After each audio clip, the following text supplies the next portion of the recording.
bismillahi rahmaani rahim barkeeb sa Abdullah inna lillahi wa inna ilayhi raji'un allahu akbaru buur yàllay dogal lu ko neex moo yóbbu Cheikh Moustapha Salih ma nuy yéeme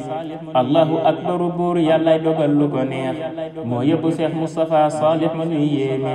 Cheikh Moustapha Salihu sa dem gi bette na lool jaaxal na mboolem murit xibaar bi daa yéeme banqaas bu rëy ñibbi na murit bu seyte la boon ci sëñ bu mag bi saxoon ciy jëf yu nuy yéeme Sadik la xaabit la woon dundam gi sey na ba jeex ci sëñ Tuubaa wàcc na alhamdulilah yéeme murit yi tey ñàkk nan ji jëm xar baax la woon ju bëgg da du gëm sëriñ Tuubaa la nuy yéeme dundam gi jox na ko sëñ Tuubaa ba xëy ne meles waxtaane daam ci jataay moo tax mu daa yéeme lu mooy xadim suur na ko Cheikh Moustapha mooy murit wallahi kii meloom yi mooy yéeme durus Qur'an xasida dox mbokk ya abada di séddale ñam ya moo baaxoon ba far yéeme kennal xadim mooy mbiram fu mu tooge daa mooy waxam xam-xam ba xotti na baax Cheikh Moustapha yéeme kennal xadim mooy mbiram fu mu tooge daa mooy waxam xam-xam ba xotti na baax Cheikh Moustapha yéeme buur yàlla tey saxalal ngërëm lu rëy abadan ci Moustapha Salihu dollil ko luy yéeme buur yàlla tey saxalal ngërëm lu rëy abadan